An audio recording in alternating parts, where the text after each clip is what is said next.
Test. Oh, I got it. Did I? No, it's the.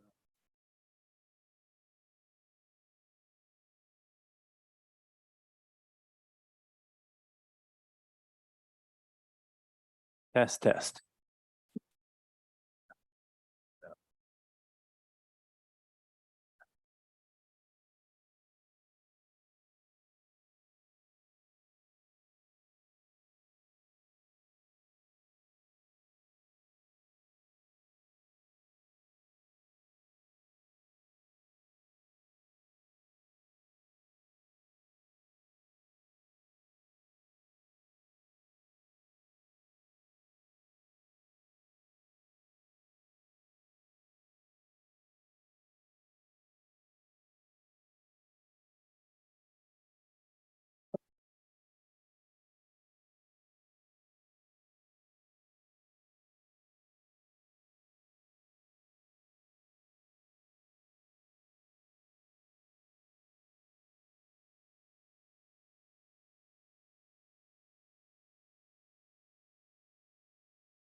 Okay, it's.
I've adjusted the settings here.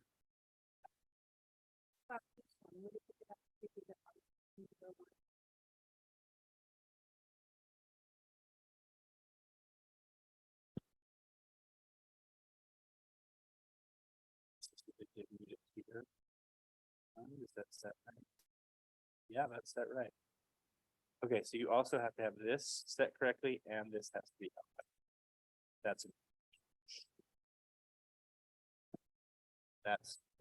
okay.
Okay, welcome, everybody. Good evening and welcome to the Cottonwood Heights City Council Business Meeting. Today is June 7th, today is June 20th, 2023. This is the Cottonwood Heights City Council Business Meeting. I've asked our third district councilman, Sean Newell, if he would lead us in the Pledge of Allegiance.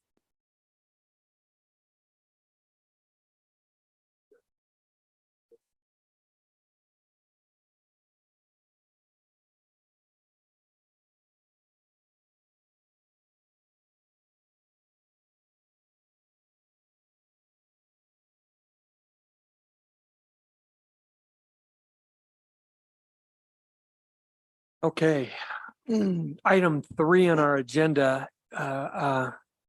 Once a month, we give our city council 3 minutes to let everybody know what they're working on, basically what they want to tell the public.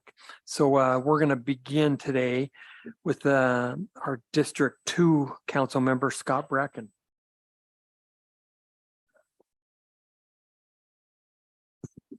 Let's see, this last month, we have with Wasatch Front Waste and Recycling, they're into the seasonal area cleanup program. I believe postcards have already been mailed out. Those tend to get filled up fairly quickly, but I know that's a program they're working on, finding ways to improve it and make it as accessible as possible to everyone. Our youth council has been made up again for next year. I believe I mentioned it last time as well. CWH is our new mayor. We've got new people involved, and we will be doing things, Butlerville Days, Bark in the Park, the other service activities with the city as usual. Excuse me. Meet monthly with the Cottonwood Heights Rec Center. We have a meeting we call CH2 for Cottonwood Heights Squared, with Cottonwood Heights City and Cottonwood Heights Parks and Recreation Service Area. That's always good because they are independent, in an independent service area with their own elected board and administration. But we obviously work closely because we share a lot of the same constituents.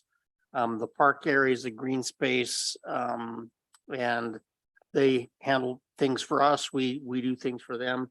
This last meeting, we discussed applying for grants. We usually go back and forth between the service area and the city on requesting things from the track funding. This year it's our turn, and we discussed potential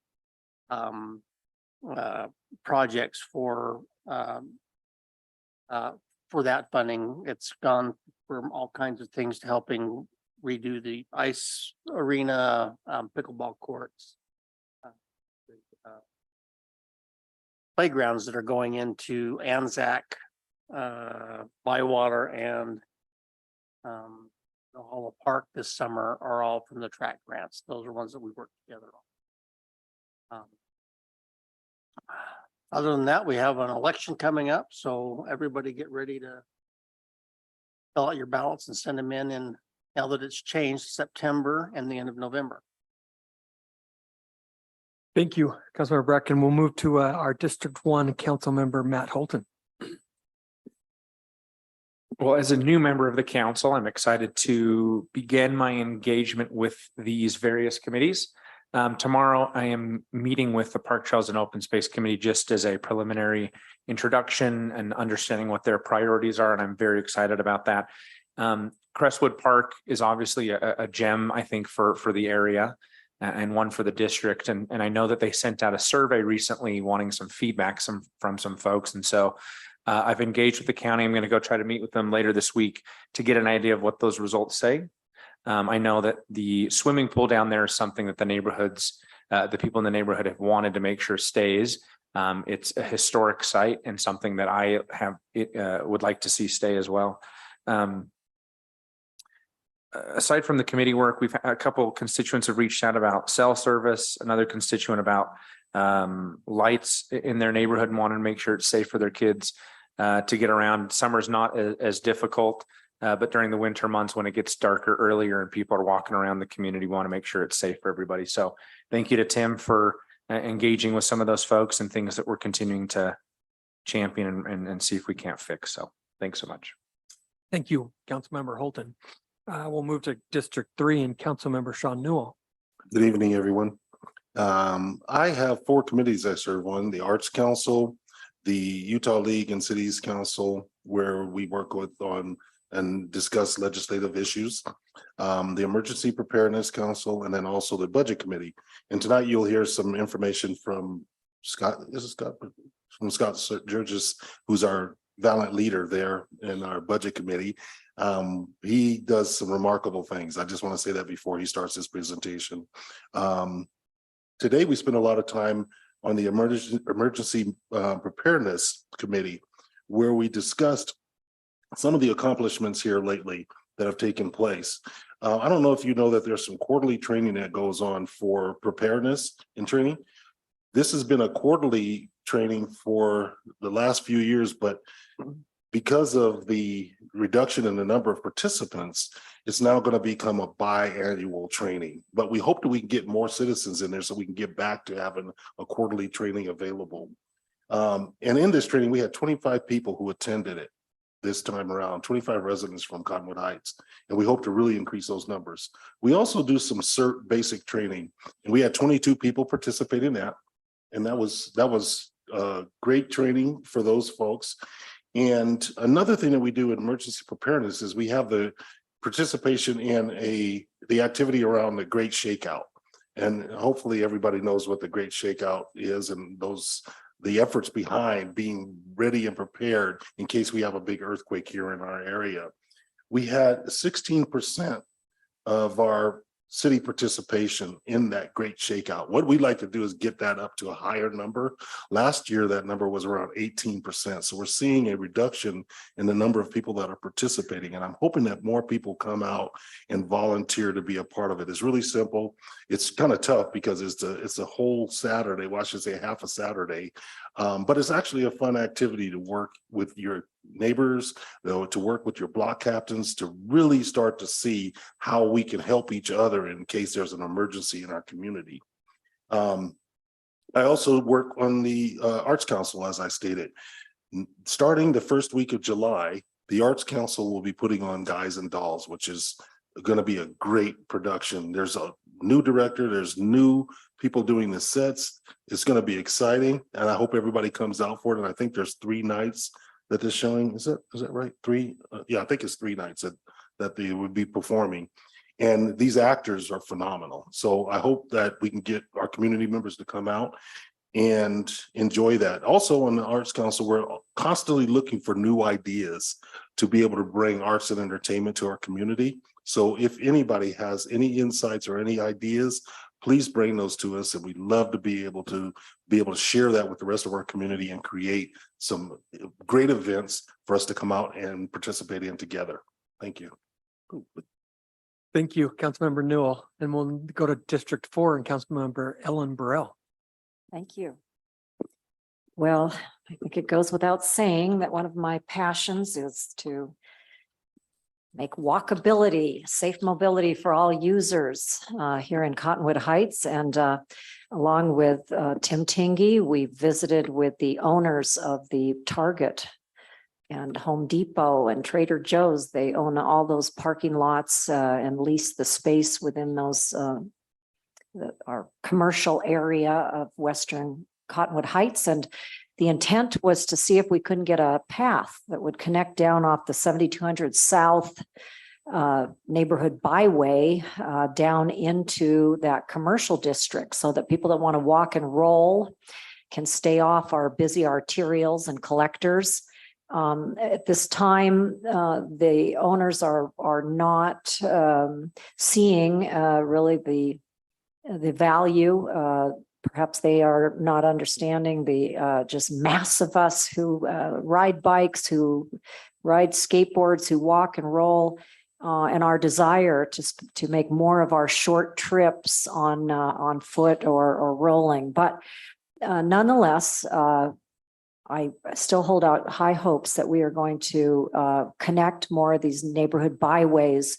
So more people that want to walk to get their groceries and to get to the library and their friends and their churches and such will have safe crossings and nice quiet streets to walk on. So to be continued on that. In conjunction with transportation, I continue to work with the WFRC with the interest in the new federal program, Safe Systems for All. And I'm very enthused that as we come into 2024, we'll be prepared to, bring our city to this next level of, again, safe mobility for all users. I also had one of the quarterly UTA local advisory council meetings that I participate in, and I'm happy to report that anybody that does use transit on a broader level within Salt Lake County will be happy to know that UTA will be undertaking a new bus rapid transit system that will bring a connector. It'll be called the Murray Connector. It'll be built in the next few years and be comprised of about 10 electric buses that will come out of the Murray Central Station and go up through Kearns into West Valley. There's another bus rapid transit that'll come down out of Ogden directly to the University of Utah. And the mayor of Ogden quipped that it wasn't just to get people from Ogden to the U of U, but to also get Salt Lakers who can't wait to get up and work and party and play in Ogden. I thought that was pretty wonderful. And then one of the meetings I attend monthly is the Association of Municipal Councils. And so I meet with other council members from around the cities of Salt Lake County, and we share ideas. Most recently, we talked about what other cities are doing in the way of impact fees and in regard to PIDs, which are public improvement districts. So it's always, I think, beneficial for cities to understand what their neighboring cities are doing, and it helps us to imagine the best practices to even keep making our city better. I would also report that as we come into springtime and we take a look at the parks in District 4, one of my constituents brought to my attention this week that there's some trees that were newly planted last fall in our Ferguson Park that have seemingly not made it through this harsh winter. So I'll be interested in interacting with staff on some of our parks and the things that we have a city arborist, as you may know, who can help look at these situations. And let's see if that was it. One last thing, at the UTA Local Advisory Council meeting, I did press for what's going to happen in our next ski season. And sadly, even with the union negotiations, that UTA was successful in completing this spring related to getting bus operators who are part of a union better wages and working conditions. They still are not anticipating any additional bus service during ski season, either headway, which is the time between trips. So even in the peak mornings, there'll still be 30-minute headway, which is down from what it was in past years, 15-minute headway. And also there will not be a 953 bus that will come southbound along Wasatch Boulevard. So it's going to make it incumbent upon the cities, the county, all the entities to work together again to prepare for a winter season where we will likely again have challenges related to traffic. But we'll work on it, right? Right. Thank you. Thank you, Councilmember Burrell. So as mayor, I get to sit on the board for Unified Fire for the Central Wasatch Commission, and we are all in budget season. So we this morning passed the next yearly budget for year 23-24 for United Fire. We did that a couple of weeks ago for the Central Wasatch Commission, and now this evening we're getting ready to we will be voting on adopting our 23-24 fiscal year budget for Cottonwood Heights. As I thought about the budget process, I wanted to just mention a couple of things. The council and myself there probably isn't a more important thing that we do. The allocation of tax dollars, your tax dollars, is we take as a sacred responsibility. We understand. It's interesting if you think about taxes at a federal and state level, they collect a lot of money, and yet cities are the ones paying for public safety. With fire and police, we're paying for the roads that you drive on, the sewer underneath the stormwater drains underneath the roads. We're paying for most, and yet collect by far the least amount of taxes. And I'm grateful for a city council who takes this job seriously, for our fiscal director, administrative fiscal services director, Scott Jurgis, who does such a great job that wins awards as we go about the process of allocating funding into our priorities for this next year. And I'm really happy to state, even with all of the inflationary pressures that we are facing as a city, a state, that we will once again not be raising taxes. So since 2018 was the last time that our city raised property taxes, and due to a lot of great people that went before, and even starting back to the incorporation of our city and how it was founded, and what areas to include retail, and a lot of great things were done, and we are not going to be raising taxes again this year. So we're very happy to state that. Okay. Sorry, let's move on to item number 4, which is a citizen comment period. This is a time for citizens to address the council concerning whatever matters they desire. Each speaker will have 3 minutes to speak. Please review the public comment procedures on the last page of the agenda. If you haven't already filled out a speaker comment card, please do so, and hand it to someone and they can get that to me. When making comments, we request that you speak into the microphone so that your comments can be recorded, that you give your name, and that you also avoid insulting language or comments. The audience should also avoid expressions of support or disagreement. Council's here to listen, but you shouldn't expect to engage in a back and forth. If you do have questions, our staff will respond to you within a few business days. The first comment card that I have for this evening is for Julie McDonald. Thank you. My name is Julie McDonald, and I am a resident of Cottonwood Heights and have been for the past 30 years. I recognize some familiar faces, one being Sean Newell, that coached my son in football over 20 years ago, and I am so grateful for his service of teaching those boys discipline skills that have made them terrific men today. Thank you, Sean, for that. Tonight, I am representing a large group of residents. I live off of Creek Road and on Elkhorn Lane, just off of Creek Road. As a resident there, I personally cross Creek Road several times a week. And every time I do, I feel extremely unsafe. Oftentimes I have young grandchildren with me or my elderly mom that I care for, and their steps are not as quick getting across that street that are necessary. Eastbound motorists speed toward the top of Creek Road's steep hill. The blind curve as they approach Danish Oaks Drive, which is 2880 East, creates danger for children and all pedestrians crossing Creek Road. It affects residents in the Danish Oaks area, including Swiss Oaks Drive, the new subdivision, which is Denmark Drive, as well as all of the Scandia, Finlandia, and Elkhorn areas. Just this morning, I was pulling up Creek Road with one car following behind me, and as I slowed to turn right onto Elkhorn Lane, the third car behind me, a black Volvo, came passing two cars at least 40 or 50 miles per hour, veering into the opposite lane right as they approached that blind spot.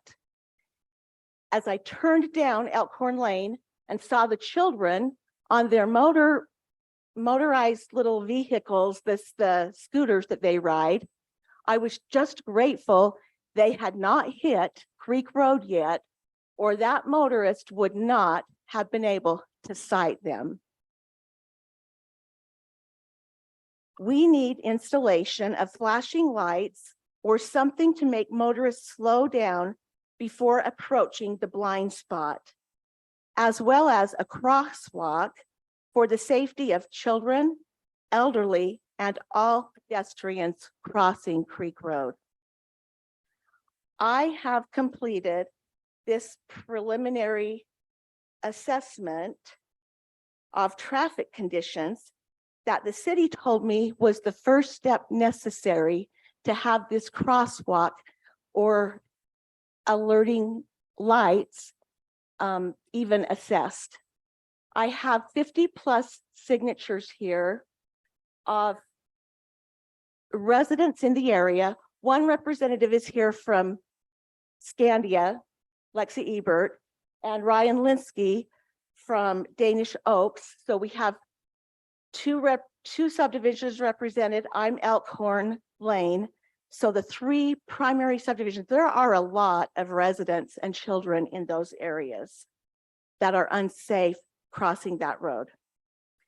So in completing this, that was our first step in this necessary movement to move forward in this action. So now we are asking for your help for the safety of all pedestrians walking across Creek Road. Thank you. Thank you, Julie. Mayor, Julie, can I ask a question? Julie, before you sit down, it is wonderful to see you, and I want you to See tell you the family too. I said hello. It's not good enough seeing everybody on Facebook, but you made my day by being here. Well, you have done an excellent job with Thank you. all of those men now that you affected Yes. when they were younger. Yeah, I don't even recognize them anymore. Yeah. They tell me you give them the happy birthday wishes. No, I do. I That's do. really great. Thanks, Sean. Thank you. No, I just, I read through here, it looked like some of this was for crosswalk. Yeah. Where? Because Okay, none of that's a these, really good question. It's Elkhorn Lane is okay, 2895. Okay, Creek Road, the area I'm speaking of is 2895 east. Is this where you're looking at it? Yes. At least that's what you told the people. who Well, signed up for it. Elkhorn Lane, if you look at the front page, Elkhorn Lane is 2890 east. Scandia is 2915 east. And Danish Oaks is 2850 east. So we're just looking at an area that there could be a crosswalk anywhere between Danish Oaks and Scandia. Elkhorn's in the middle. It's right across from the LDS church house. No, I'm really familiar with the area. Oh, That's okay. That's I'm why sorry. I just was like, I didn't see, I saw flashing lights, but okay. Yeah, so that diagram that I drew is asking for the flashing lights down towards the bottom before you get up to Danish Oaks Drive. If that's where the blind spot is, and that's where the pedestrians in that area are crossing heavily. Did I answer your question? Again, they're crossing where? Creek Road. I get, yes, but Creek Road goes a whole long way. They're crossing at Danish Oaks, at Elkhorn, or at. Yeah. So the residents from Elkhorn is one street. Where? So if I may, Crossing. do you mind if I interject? Oh, no, thanks, So- Ellen. Councilman Bracken, to the west of Elkhorn is where not only the steepness of the hill starts, but it's also where the blind corner is. So I went over and took a look at her concern the other day, and I think they're looking for a crosswalk either immediately to the west of Elkhorn, or if our engineers decide that's too close to the curve or has a problem, pedestrians would also find it viable to have a crosswalk located between Elkhorn and Scandia Way. Because what's happening now is that the children and adults and all, residents from the northerly neighborhoods, they'll walk slightly to the east, but then they'll run across the street where it flattens out. So right now we have people jaywalking and running and even riding electrified scooters and such, surging across, and these cars like the black Volvo that she described think that they're entitled to zooming up the hill and then continuing at that same speed around the blind curve. And this is, when I went over and looked, sure enough, where the two of the children that she talked about went by, I think this is really worthy of a strong study. And again, I think it requires a blinky, because the only danger is really from the cars that are coming from the west. So it's the eastbound motorists that are the problem. The westbound motorists are coming from a flat area where they can see everything, but not the motorists that are, so does that clarify? I was just asking where you actually wanted the crosswalk. 3 of them is probably not realistic. Oh, right. Okay. Thank you. Um, They're not asked, they're asking for one was- crosswalk. it was simply that. I mean, we do the study. That's what this is for. Thank you. I'm sure my diagram was not very clear. I saw that, I but. thought you did great work. Thank you. Thank you, Thank Julie. you. And thanks for Yes, putting it the is work one in. crosswalk And, we're and, after. and Sean likes you. He's awesome. Thank you. Thank you, Julie. I appreciate your time. That's one of the things that we love about our community is people willing to get involved and round up neighbors and come up with ideas and try to solve problems. And so that's why we're here. So thank you for doing that. I do not have any other comment cards. Okay, yep, come on up. You can just come give it, yep.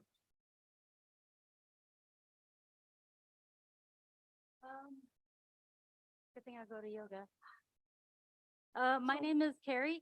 My husband, that cute guy back there, and I moved to Cottonwood Heights 5.5 years ago, and it was a #1 choice. So thank you. We love it. Thank you for the dog park. Yeah, sure. Obviously I wrote everything down here, but I just wanted to take a couple of minutes to talk about something that is significant to me in Cottonwood Heights, and I feel it should be addressed. I'm in full support of the police and completely understand the difficulties they endure. As nurses, my husband and I empathize and relate all too well. Police officers have a very challenging job such as ours, and they do it in the public eye. I am here with hopes to convince the city council and the mayor to change the motto on the back of the Cottonwood Heights police truck.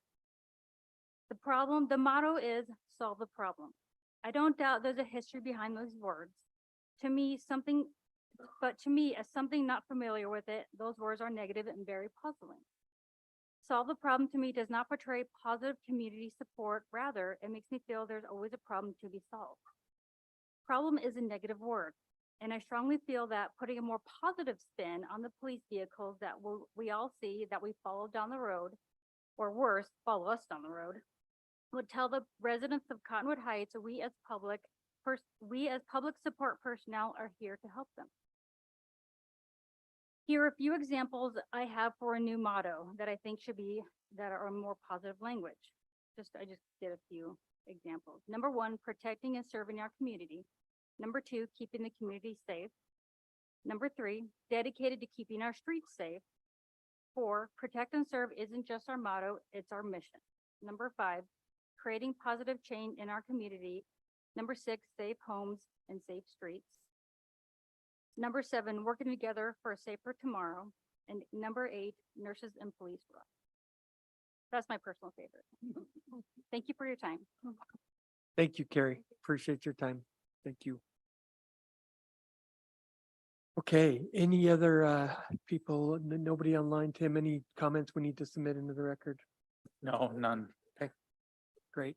Well, thank you for coming and for your comments, and we'll officially close the citizen comment period. Item 5 on our agenda this evening is a public comment period as well for a zoning text amendment. And I'm going to have our Community and Economic Development Director, Mike Johnson, who's online with us, give us a little bit of background before I open this public comment period. Mike. Thank you, Mayor. Just as a reminder from the work session, this is just a some minor proposed text amendments that staff is recommending. Over the years, as you use a zoning ordinance and you run into questions that aren't clearly answered in the ordinance, there's a need to interpret certain terms and provisions. And to be consistent, we usually document how we're interpreting a certain thing. So then when questions come up again, it's interpreted the same way every time. And then it's good practice to eventually, when you're doing code updates, codify those interpretations into the ordinance so that it doesn't require interpretation anymore. It's just clearly listed. So I won't go through all of the details, but I will go through the list of terms and definitions and kind of cleanup that we're recommending with this item. And I'm happy to answer any questions. It's like 5 changes that we're proposing tonight, and our plan is to do this a couple times a year to just work through the backlog of interpretations we've made over the history of the city. The first one is defining and codifying entrance of outlet as it applies to business license and particularly alcohol licensing requirements in our code.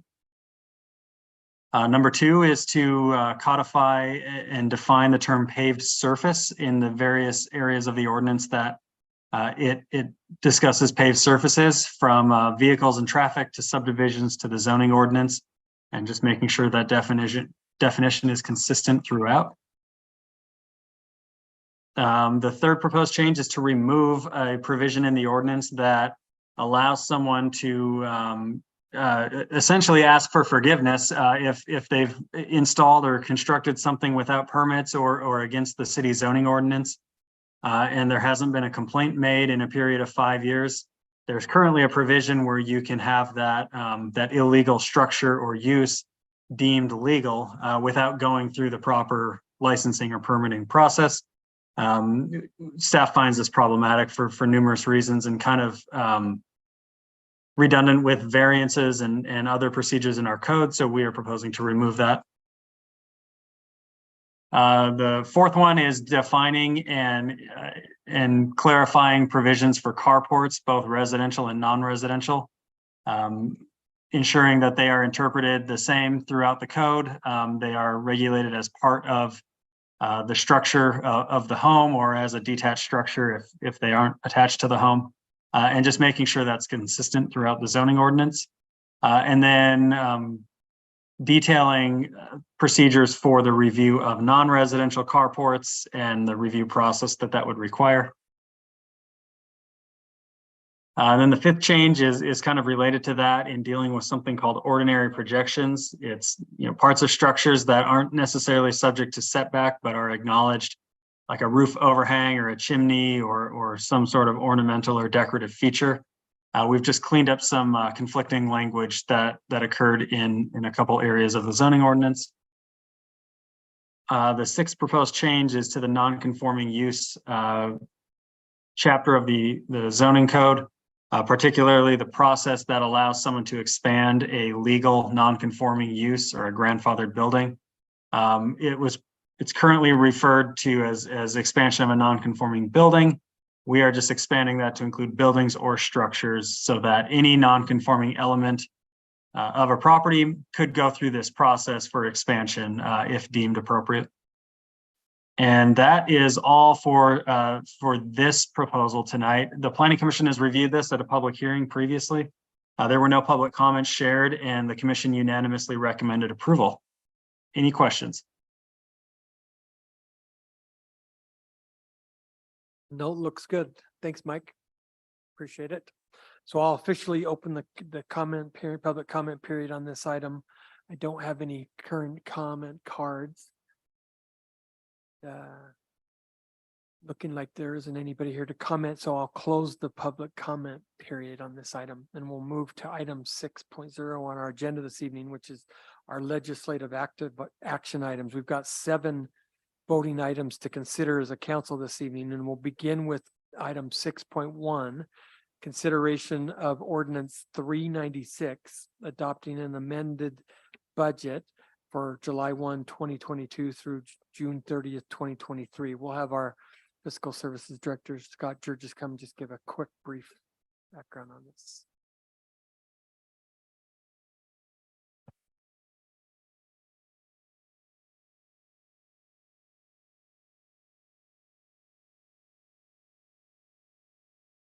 Okay, so as the mayor indicated, this is an adjustment to our current year budget that ends actually just in 10 days from now. It's something that we've had in the works for a few months and finally need to just implement this before the end of the year. So this is set up fund by fund. So the first item is transfer back funds from the capital projects fund to the general fund that was put in there to kind of a seed money for the Hillside Plaza project prior to getting our bond funding for that and not needing that anymore. Item number 2 is a ZAP grant, recognizing both the expense and the revenue associated with that ZAP grant.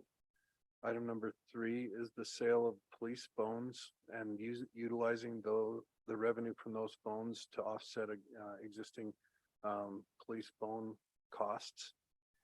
Item number 4 is some overtime from that the B Jackson Construction Company had the police office do for them of $650. So new expense and new revenue on that.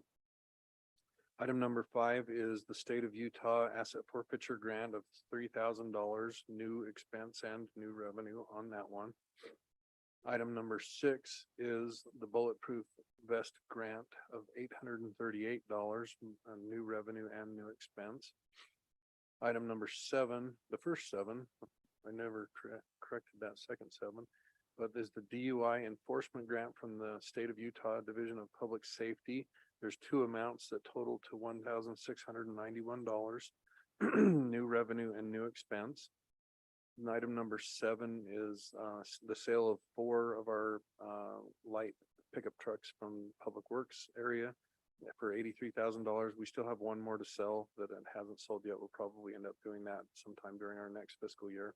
So all in all, it's a reduction of $173,000, almost $174,000 in expenditures, an increase of $109,000 in revenue. So a total net positive impact to the general fund of $283,000 for that. In the other funds, the capital projects fund is an additional $72,000 needed to close out the roundabout costs for the roundabout project. And then recognizing $14,920 from the Canyon School District to come and fund a portion of that project cost. Item number 3 is the transfer back from the capital projects fund to the general fund I already talked about. And item number 1 in the CDRA fund is to recognize $150,000 for both expense and revenue related to the operational costs and revenues with operating the Hillside Plaza for the period of about April through May or through June 30th of this current year. And that's all for the adjustments. Great. Thank you, Scott. So at this point, I will entertain a motion to approve consideration of ordinance 396, adopting an amended budget for 1 July 2022 through 30 June 2023. I'll make that motion. I'll second. A motion to approve from Councilmember Newell and a second from Councilmember Holton. Any final questions, comments? I appreciate them keeping these up, and we do these quarterly usually, and it's like have a great big gumball at the end of the year. Thank you. I'll now call for the vote. Councilmember Holton, Yes. Councilmember Bracken, Yes. Councilmember Newell, Yes. Councilmember Burrell. Yes. I will vote yes.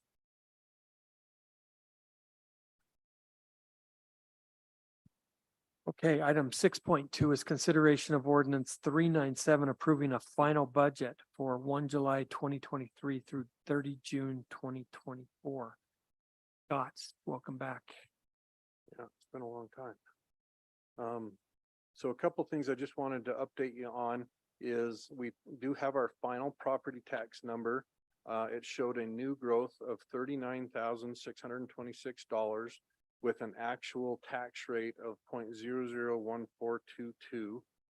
That's a decline from what it is this year, and that's a normal operation. As our values go up, our tax declines because we can keep in essence, the same revenue year after year unless there's actual new growth of new structures or new finished structures, if you will, if it was not finished in the past. And the details of that are massive. I'm not going to go through a lot of that because it's kind of a little overkill. And then I'm going to kind of go through a high level summary and see if this is helpful as we go through to kind of help get through it a little bit quicker, and we'll see how it goes. If you want any more details, I'll go into those. So these are our different funds that we have. So we have a general fund, which is that's the bulk of what we do and is covered in the general fund. We have a capital projects fund. So any larger capital project type items we fund through the capital projects fund. We have a stormwater fund, and that's where we handle our specific stormwater related capital projects and operational costs. We have a debt service fund that handles most of our debt service, the one exception to that being debt service related to the CDRA fund. That would run through the CDRA fund. And then we have the CDRA, which is Community Development and Renewal Fund. And that handles projects that are specific, projects and costs that are specific to either community development and or renewal. An example of that would be the Hillside Plaza would run through that fund. So going through, it starts with our beginning balances and then in the funds. In this case, a little more than $8 million is our estimated beginning balance. That will get finalized up as we go throughout the course of closing out the current year, fiscal year that we're in. We're estimating $25 million and recommending that for the budget for our revenues, expenditures of $21,575,000, transfers out of just under $6 million, leaving an ending balance of $5,880,000. So that's a use of fund balance of $2,217,000. Now we know from experience, because we can't budget under expend, we'll probably end up being about $1 million better than this at the end of the year. So that would put this closer to, $6.8 million at the end of the year. Still a use of our fund balance, but not anywhere near that we're in a problematic area. We would still be, I believe it was at 22% at this $5,880,000 and that. And I'll go over the reserves and for our fund in a moment. For the capital projects fund, we have a beginning balance of $1,171,000, and that includes some money that's in there for pre-funding of bonds that we have to do as we do our bonding. We have revenue of $1.2 million that's made up of a grant and some interest revenue. We have expenditures of $4,283,000 and transfers out or in this case of $2.78 million, leaving us an ending balance of $867,000. And the reality, I'm going to slide over just a little bit, we'll actually have $75,000 available in that fund at the end of that period. And that's because this $791,000 is funds that are pre-committed to other things, in this case, bonds in that particular fund for the most part. You can see this $586,000 and then also impact fees that we have collected in that particular fund. In the stormwater fund, we are predicting about $500,000 beginning fund balance, revenue of $426,000 or $1,426,000, expenditures of $1,626,000, a transfer in from the general fund of $200,000, leaving us an ending fund balance of $500,000. And we hold that $500,000 just in case we have a stormwater issue and we need to utilize those funds for something along those lines. And there's no designated funds in the stormwater fund. The debt service fund has a beginning balance of $13,357,000. Much of that is the money that we have in escrow to pay off our 2014 and 2016 bonds that we refinanced in October of 2021. We have revenue of $384,000, and that is revenue directly associated with that escrow amount. And then we have expenditures of just under $3 million, transfers in of $2.4 million from our general fund, leaving us with $13,195,000. And I'm going to just slide down and you can see that $13,194,000 of that is directly associated with those escrow funds. And that they will actually pay out in July of 2024. So right after we close this fiscal year, we will actually close out the 2014 and 2016 bonds. So in this particular fund, there's $894 in there that is unaccounted for, or not unaccounted for, but unclaimed at this point in time. Scott, I neglected to ask you this earlier, but that money that we're holding, is that like, I'm assuming that's in an interest bearing account? It is. Yep. Yep. We entered into an agreement to put that into an interest bearing account, and it's a very direct agreement. We know how much interest we're going to earn on it and everything else. It's not in a fluctuating variable interest type agreement. So yeah, that was one of the requirements of doing the escrow when we put that into place. Where will those interest funds go? Back into debt service, or can they go into general? They're utilized to pay down the 2014 and 16 bonds, basically. Interest income as well? So our net payment out from our sources is just lower than. Yeah, the net And- savings on the and- refinance ended up being about 85-ish thousand a year, right in that range. It fluctuated a little bit year after year, but we saved about $85,000 a year over the course of, how many years exactly, maybe 16 years on that when we refinanced that. So it was a good thing for the city. The CDRA fund, the Community Development and Renewal Fund, has a beginning balance of $1,530,000, at least a projected beginning balance. That balance is made up of funds that came from the, we can look at it right down here. The Fort Union CDRA project, which is up here, and then the Cottonwood Corporate project from down here. In these two amounts, $1,178,000 and then $352,000. And those amounts are still under study in terms of what we can use them for sure in the areas we can, potentially in some surrounding areas and stuff like that. But the revenue coming in is $1,335,000, and that is a combination of operating revenue on the Hillside Plaza that's over here, and what was the other one? Canyon Center.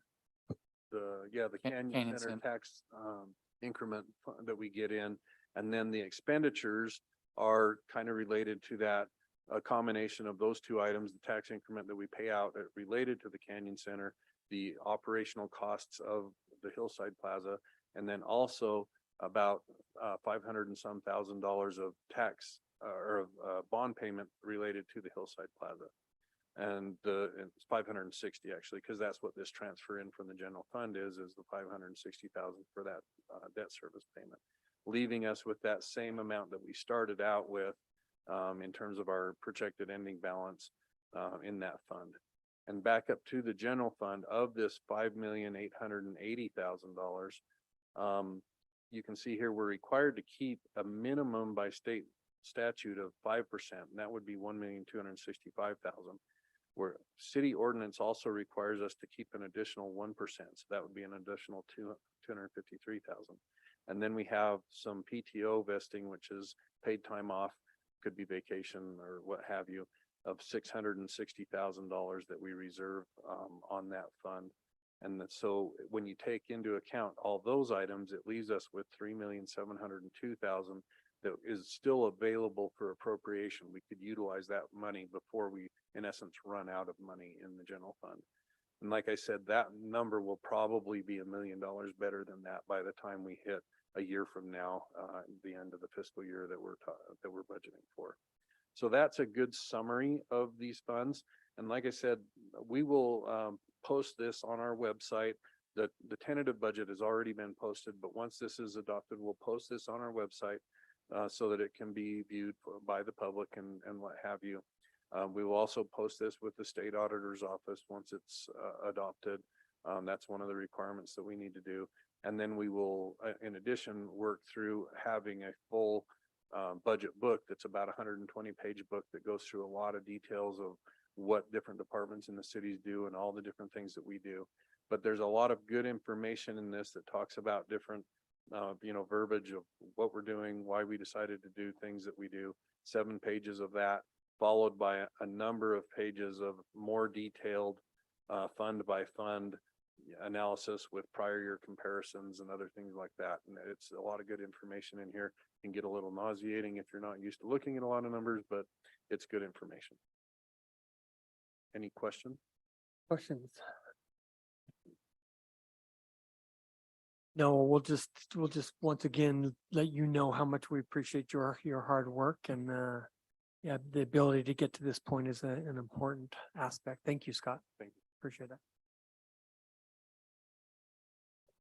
Okay, at this point, I will entertain a motion to approve consideration of ordinance 397 approving a final budget for 1 July 2023 through 30 June 2024. I'd move that we approve the ordinance number 397 and would also note is the core statutory responsibility of the legislature. Rubber literally meets the road and everything else. I'd move to approve. I'll second. A motion to approve from Councilmember Bracken and a second from Councilmember Newell. Final questions, comments? Hearing none, I'll call for the vote.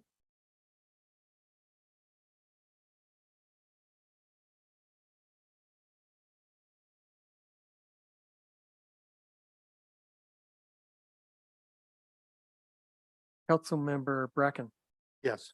Councilmember Newell, Yes. Councilmember Burrell. Yes. Councilmember Holton. Yes. I vote yes. Jason was killing me.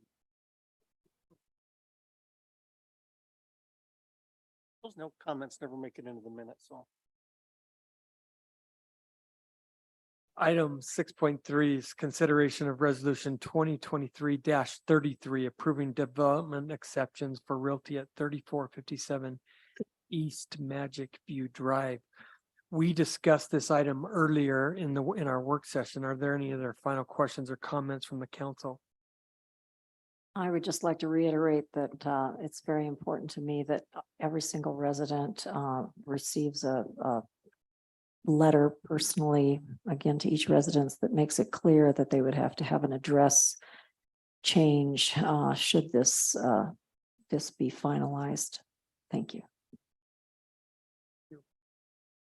Okay, at this point, I'll entertain a motion to approve resolution 2023-33 approving development exceptions for realty at 3457 East Magic View Drive. I move that we approve the resolution. When we come across these issues with addressing issues and stuff like that, it's good to get them fixed from a safety standpoint, but I think the explanations as to why they are asking for these exceptions is sufficient. And I'll second. A motion to approve from Councilmember Bracken and a second from Councilmember Holton. Final questions, comments? Now call for the vote. Councilmember Newell, Yes. Councilmember Burrell. Yes. Councilmember Holton, Yes. Councilmember Bracken. Yes. I vote yes. Okay, item 6.4, consideration of resolution 2023-34 approving entry into an interlocal agreement with various jurisdictions for grants under HUD programs. We also had the opportunity to discuss this item in our work session. Any other questions or comments from the council? Hearing none, I'll entertain a motion to approve resolution 2023-34. I motion to approve resolution 2023-34.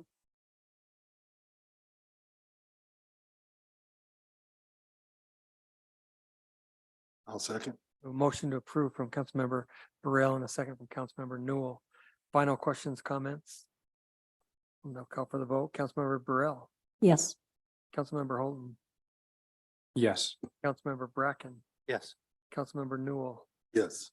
I vote yes. Item 6.5, Consideration of resolution 2023-35 approving reappointments to the planning commission. We also had the opportunity to discuss this item in our work session earlier. Any other questions or comments from the council? I appreciate Tim's work in getting these two are reappointments, and that's good to know that they are willing to continue their service. And point out, have one more spot that's open, and there's been significant interest in that.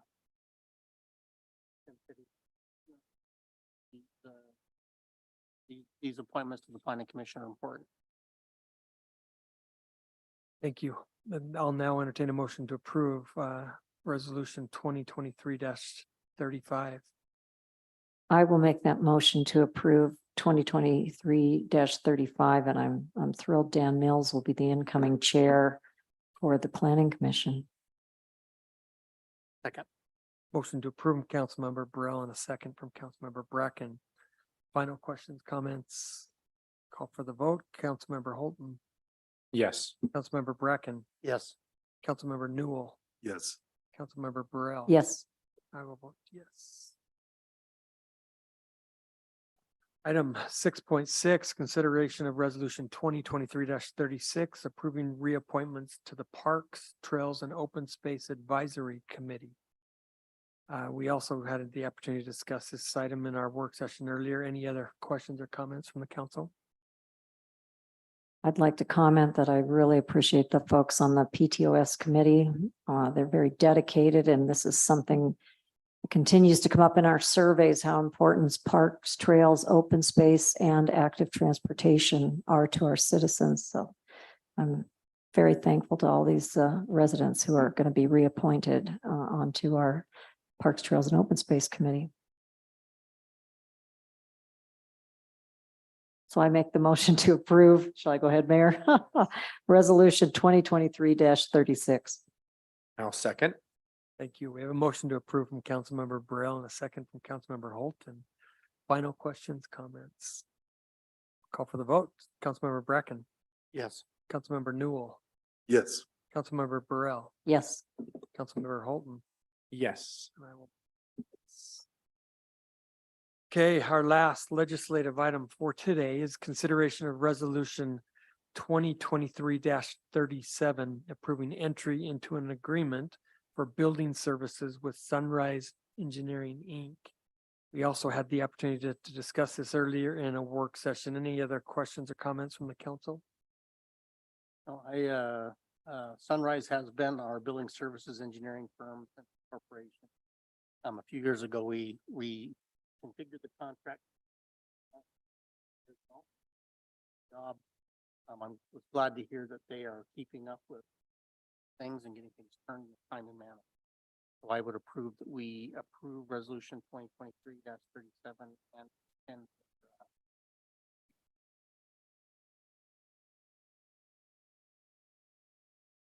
And I will second. Great. We have a motion to approve from Councilmember Bracken and a motion and a second from Councilmember Holton. Final questions, comments? We'll now call for the vote. Councilmember Newell, Yes. Councilmember Burrell. yes, Councilmember Holton, Yes. Councilmember Bracken. yes. I will vote yes. Okay, our last item on our agenda for this evening is approval of our consent calendar, which is our city council work session, CDRA business meeting, and city council business meeting minutes for June 6th, 2023. Can I get a motion to approve the consent calendar? I'll make that motion to approve the consent calendar. I'll second that. Motion to approve in a second. All in favor, say aye. Aye. Any opposed? Thank you for your attendance, and I will now accept a motion to adjourn. All in favor?